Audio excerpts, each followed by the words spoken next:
You see, the very act of chasing happiness is the surest way to drive it away, like trying to catch your own shadow or attempting to grasp water in your fist. The harder you clutch, the less you hold. We live in a world that teaches us to strive, to reach, to climb. Every advertisement, every classroom, every parent with the best of intentions says, go out there and get it. Get the job, get the house, get the partner, get the success. And once you have all that, you'll finally be happy.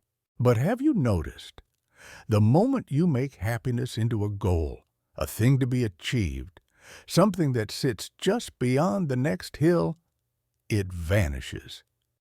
It retreats like a mirage across the desert of your own wanting. Because happiness is not the kind of thing you get. It's the kind of thing that happens. It blooms when you stop trying to make it bloom, like a flower opening in the morning sun. It unfolds when the conditions are right, and the condition is not pursuit, but presence. You cannot pull on the petals of a flower to make it open faster.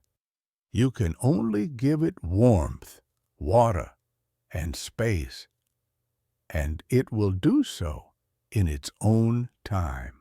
Now, most of us have been taught to believe that the meaning of life is to be found in reaching something, enlightenment, success, peace, happiness.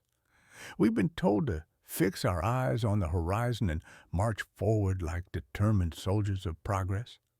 But life is not a ladder. It's not a race. It's not even a path. Really, it's more like a symphony. And if you try to get to the end of it as fast as possible, you miss the music.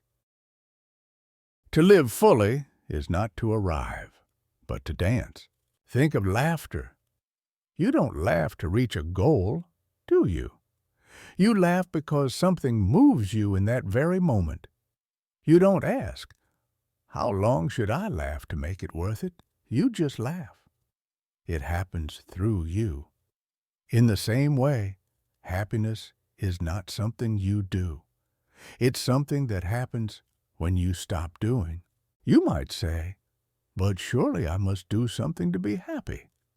I must meditate, or travel, or find love, or fix my mind.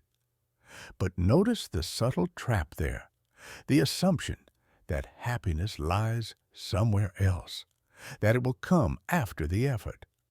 And so the mind begins to chase, like a dog chasing its tail, round and round, never realizing that the thing it seeks is the very thing it's spinning away from. The truth is far gentler and far more mysterious. Happiness comes when you no longer need it to come. It appears when the mind has relaxed its grip, when the waves of desire have settled, and the surface of consciousness becomes still enough to reflect the sky. Have you ever watched a pond after the wind stops blowing? The ripples slowly fade, and suddenly you can see the trees and the clouds mirrored perfectly on the water. The reflection was always there, but distorted by motion. So too with happiness. It's always here, but the constant movement of pursuit distorts it. The paradox is divine. You cannot chase peace, for chasing is the very absence of peace. You cannot pursue joy, for pursuit is the very shape of wanting, and wanting is the seed of dissatisfaction. But when you stop, when you simply look, when you allow things to be just as they are, without clinging or pushing away, something miraculous happens. A kind of lightness enters the room. You feel yourself breathing again. You feel the play of air on your skin, the small symphony of life happening all around you, and you realize This is it. This, right here, is what you were looking for all along. The trouble is, our society is deeply uncomfortable with stillness. We are conditioned to believe that not striving means failing, that contentment is complacency, that relaxation is laziness. But these are distortions. The tree does not strain to grow. The ocean does not push itself into waves. Life unfolds through effortless intelligence, through the natural flow of energy, and you are that flow. The same intelligence that makes stars burn and rivers run beats your heart and breathes through your lungs. To trust that, to let go of the obsession with control, is to begin to live in harmony with what you already are.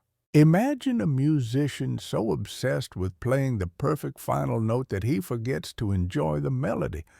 Imagine a painter who, in trying to perfect each stroke, loses sight of the joy of movement. That is how most of us live. We are always trying to arrive, never realizing that life has already arrived. So the question is not, how do I become happy? The question is, can I stop trying long enough to notice that I already am? Because beneath the layers of ambition, beneath the noise of should and must, beneath the constant whisper of not yet, there is a silence, a deep, steady hum of being, and in that silence, happiness blooms effortlessly, like a lotus rising from the still waters of the mind. The strange thing about desire is that it always promises completion, but never delivers it. It whispers, just this one more thing, one more achievement, one more possession, one more victory over the self. And when you get it, for a brief moment, there's a sweetness, that little sigh of satisfaction, but then, almost immediately, a shadow appears. The sweetness fades, and the hunger returns. You might say to yourself, well, perhaps that wasn't the right thing. Maybe the next one will do it. And so you chase the next, and the next, and the next. Desire is clever. It doesn't destroy happiness. It postpones it. It ties it to the future. And so, your entire life becomes a negotiation with tomorrow. I'll rest when I'm done. I'll enjoy it when I get there. I'll love myself when I deserve it. But the secret is, there is no there. The horizon keeps moving as you walk. Every step you take toward it simply makes a new horizon appear. You're running in circles through an infinite mirage, wondering why you never arrive.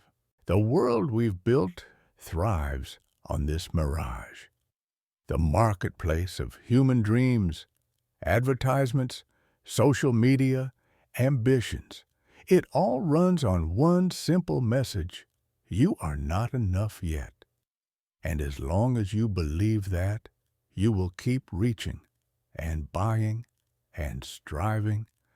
It's the perfect mechanism for endless motion, but it's a terrible recipe for peace. Let me tell you a story.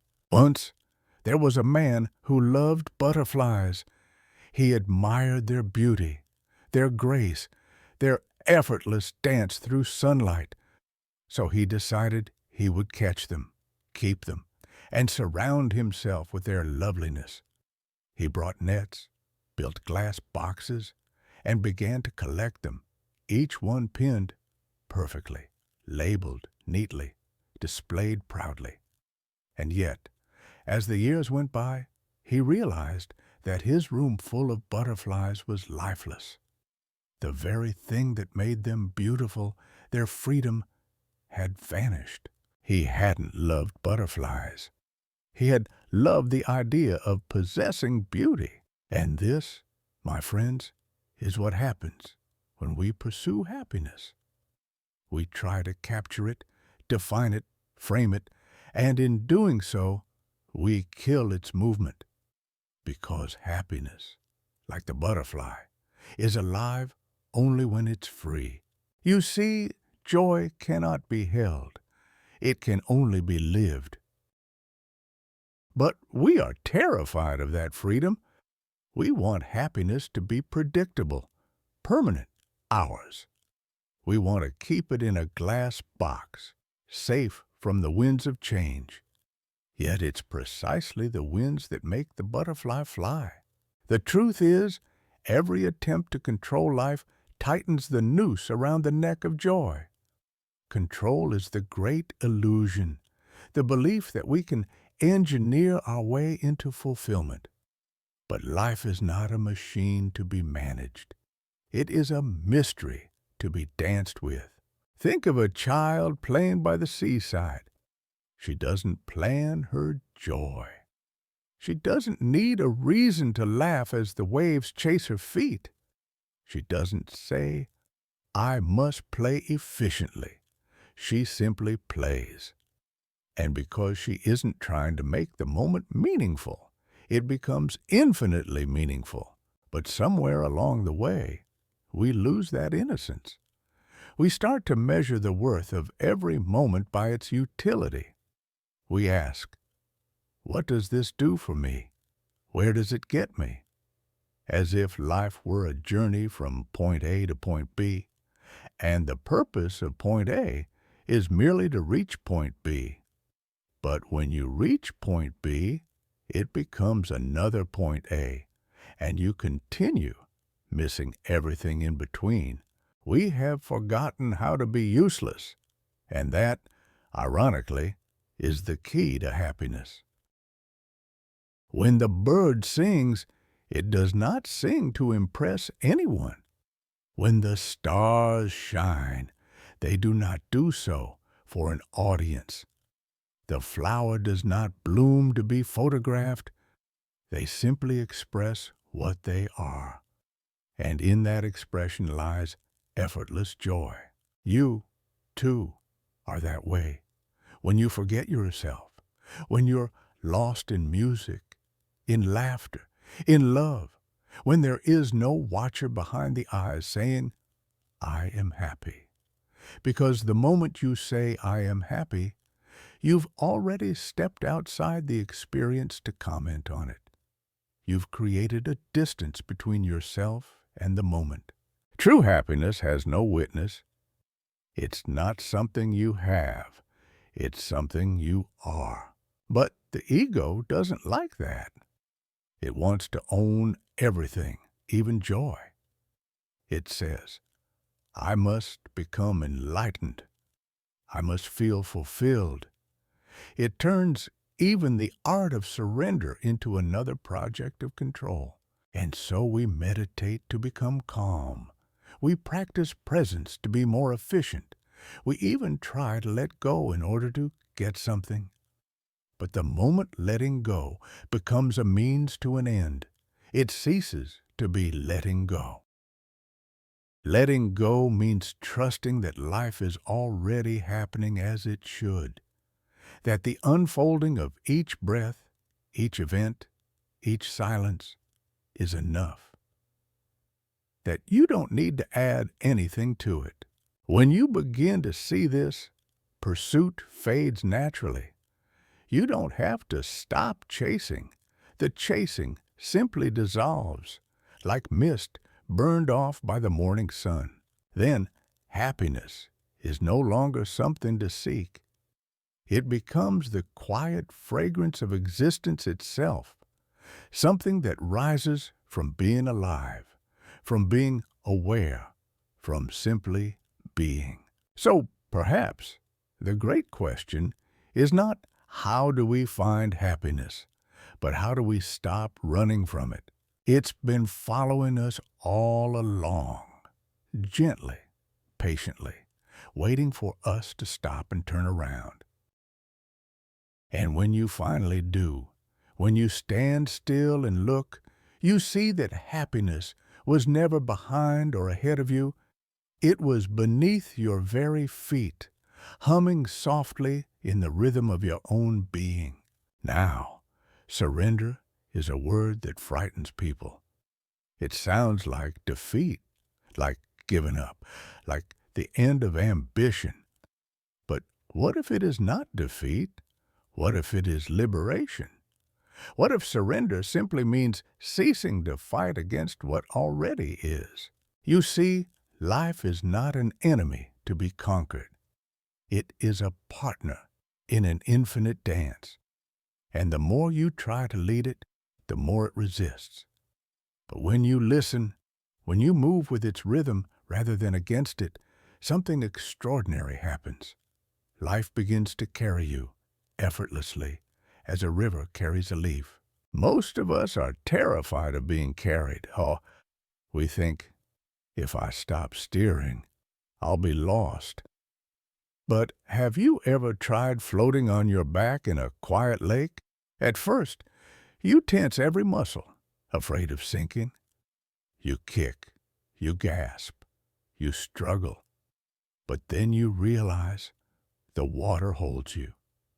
The more you relax, the more buoyant you become. The safety was never in your effort. It was in your trust. This is what I mean by surrender. To surrender is to float in the current of existence, to realize that the river knows its own way to the sea. You're not separate from it. You are the flow itself.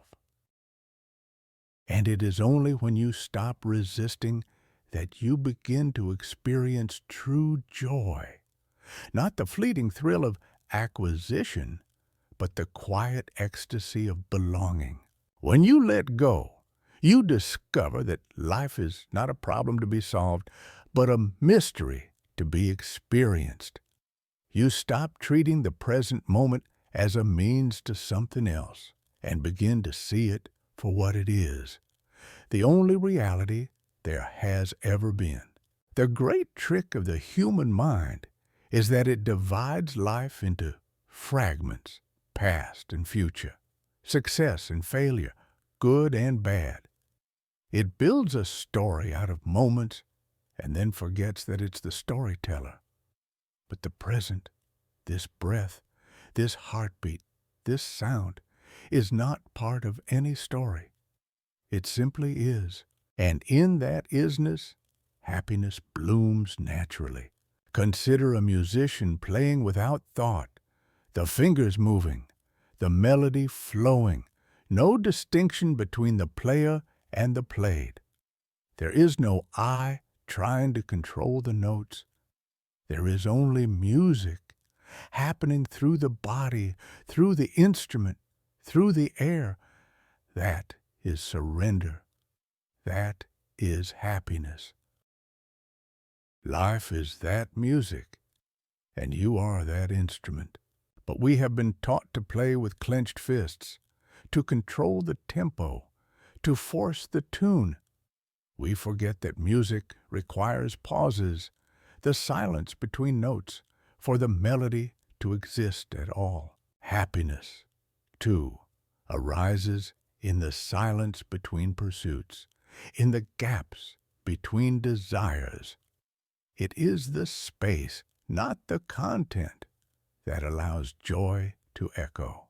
When you surrender to this rhythm, life stops being a task and becomes a play, a lila, as some ancient tongues called it, the divine play of creation, destruction, and renewal. Look at the waves crashing on the shore. Each one rises, falls, and disappears. Yet the ocean never complains. It doesn't mourn the wave that has gone or grasp for the one that hasn't come. It simply moves, endlessly, joyfully, without purpose. And if you listen closely, you can almost hear it laughing. You, too, are a wave in that great ocean. But when you forget, when you believe yourself to be separate, you fear your own impermanence. You think, I must hold myself together. I must not disappear. And in that very effort to maintain yourself, you create suffering. The truth is, happiness blooms when you're willing to disappear, not in a morbid sense, but in the sense of dissolving the boundary between yourself and the rest of life. Have you ever been so completely absorbed in something, a painting, a song, a conversation, a sunset, that you forget who you are? That moment when there is no you looking, no you doing, no you judging, that's happiness. That's the self dissolved in the whole. And the beauty of it is, you cannot make that happen deliberately. The more you try to lose yourself, the more you remain. The only way is to see through the illusion of control, to let things happen by themselves. When rain falls, it does not say, I will fall precisely here. When lightning strikes, it does not plan its path. When a bird sings, it does not analyze the harmony. Life moves of its own accord, and you're a part of that spontaneous movement. To surrender is not to give up, it is to join the dance. Once you see this, every moment becomes sacred. Every breath, every mistake, every laughter, every tear, all part of the same divine unfolding. There is no need to chase happiness, because happiness is already dancing in every corner of existence, waiting for you to stop and listen. So when you wake up in the morning, before you rush into plans and projects, just pause. Feel the rhythm of your breathing. Hear the song of life humming softly in the background. You're not required to fix anything, improve anything, or reach anywhere. The great secret is that you have always been home. You do not need to run toward peace. You only need to stop running from it. And when you do, when you surrender, not as a strategy, but as a natural exhale, life unfolds as it always meant to. Effortless, gentle, perfectly incomplete. When you look into still water, what do you see? The trees, the clouds, the sky, all perfectly reflected. Yet the reflection only appears when the water is still. The moment it is stirred, the image breaks apart into 1,000 shimmering fragments. Your mind is that water.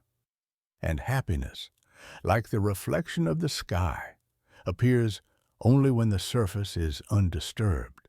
Now, this doesn't mean you must make your mind still, for that, again, is pursuit.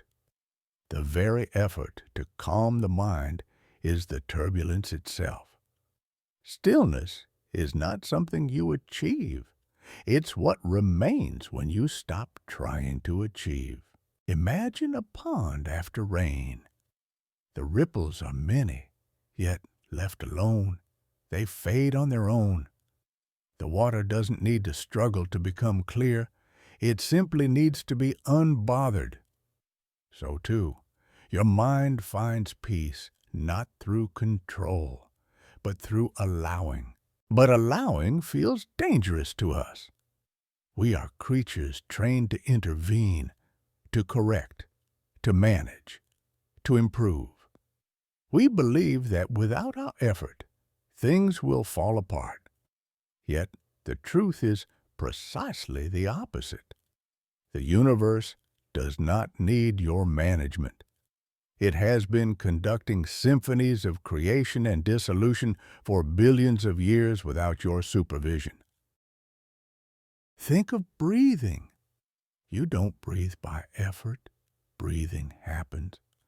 You don't digest food by command. It happens.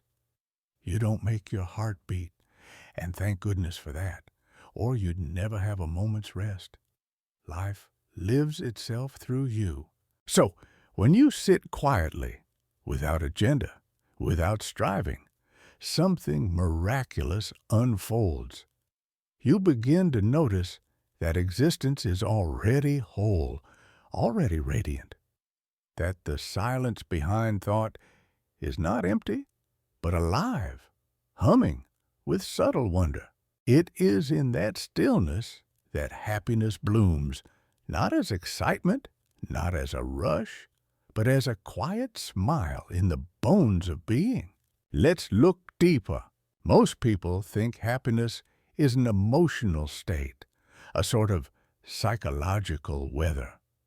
But real happiness, the one that endures beneath joy and sorrow, is not a state at all.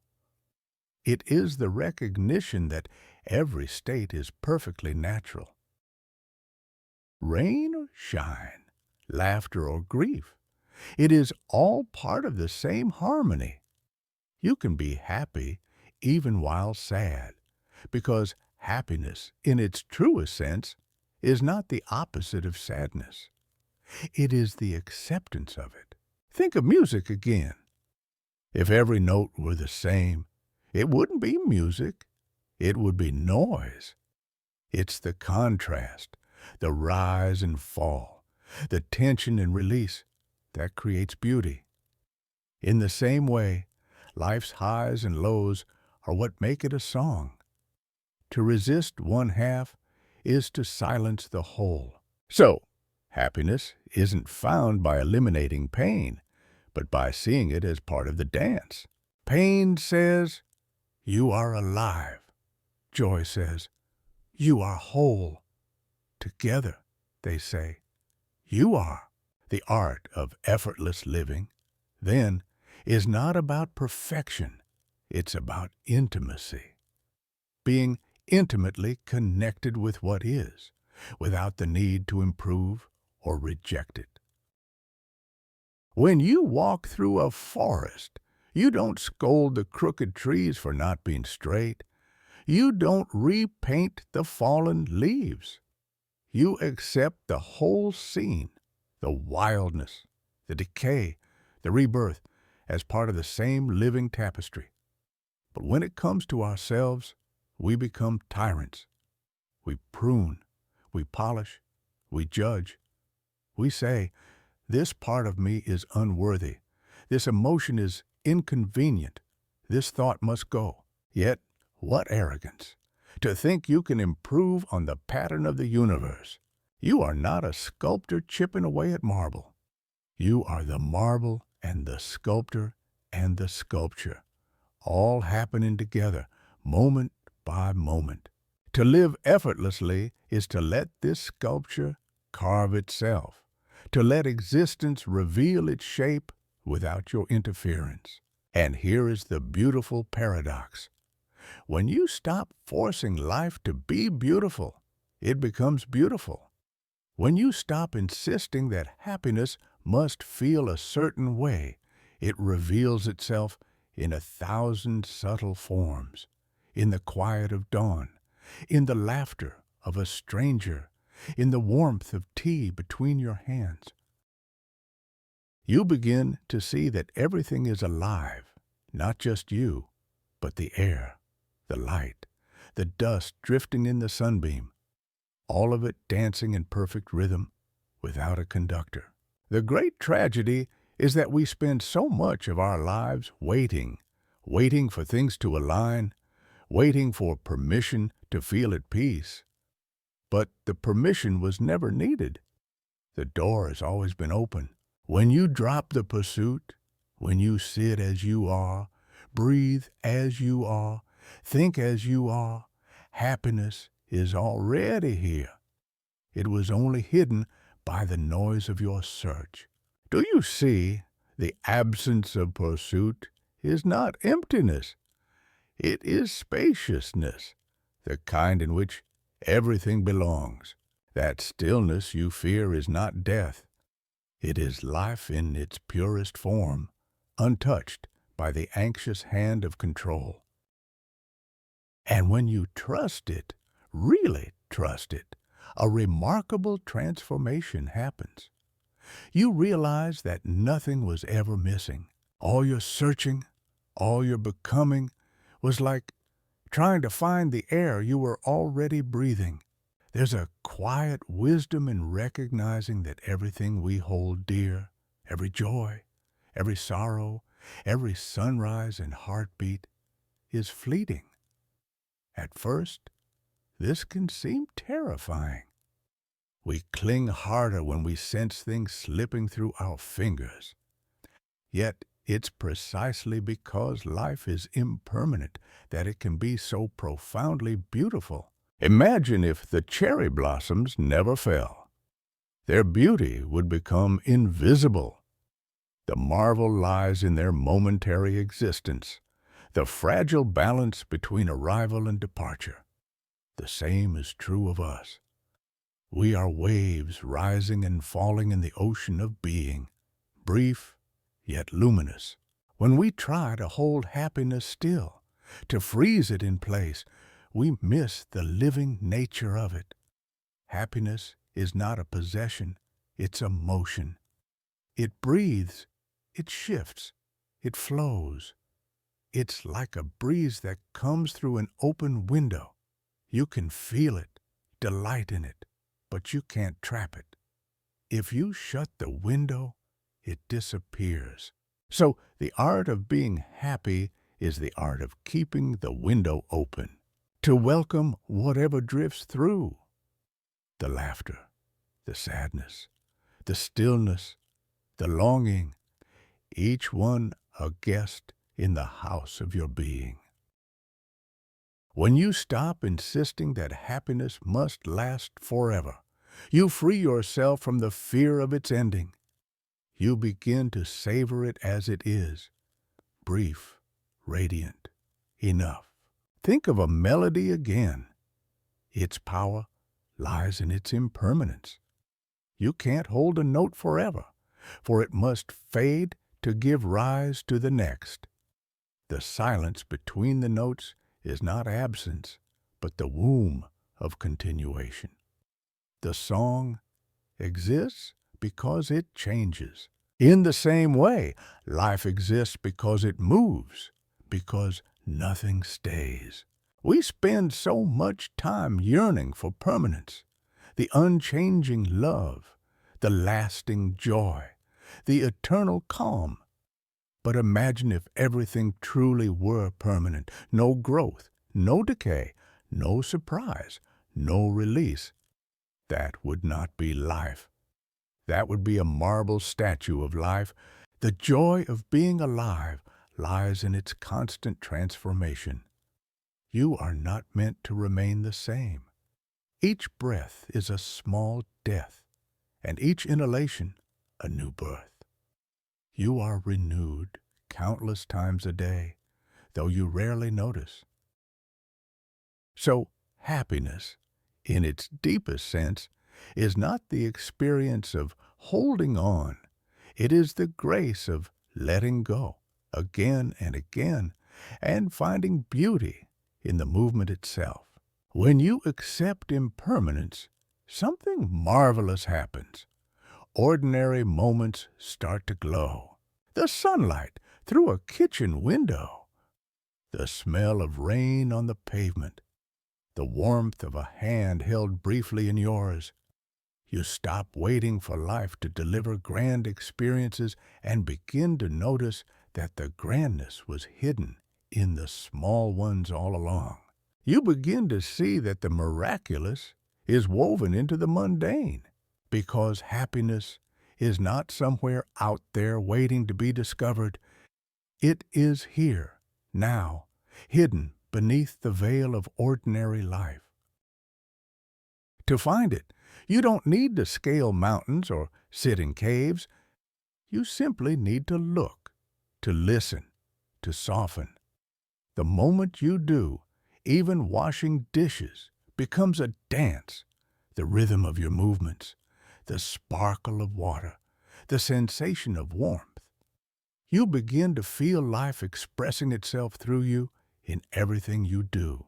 In that sense, happiness is not a mood, but a way of seeing.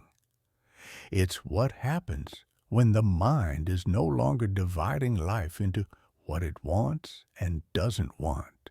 A Zen gardener once said, "Before enlightenment, chop wood, carry water. After enlightenment, chop wood, carry water." The difference is not in the action, but in the seeing. Before, it was a chore. After, it is a celebration. When pursuit falls away, the smallest things become profound, because they are no longer a means to an end. You brush your teeth, and it is enough. You tie your shoes, and it is enough. You sip your tea, and the world turns quietly around that moment, perfect, complete, unrepeatable. This is what it means to be truly happy, not to escape life's ordinariness, but to realize that ordinariness is the miracle itself. When you stop trying to make life special, you discover that it already is. So, perhaps happiness does not bloom from pursuit, but from participation, from being so immersed in the living moment that you forget to ask whether it's enough. Because it is. Impermanence is not the thief of joy. It is its birthplace. Every smile, every tear, every sunrise owes its beauty to the fact that it will pass. And in that passing, life becomes unbearably precious. So, let the petals fall. Let the waves break. Let the music end. Don't rush to fix the silence that follows. It is not an absence. It is the resting breath of the infinite.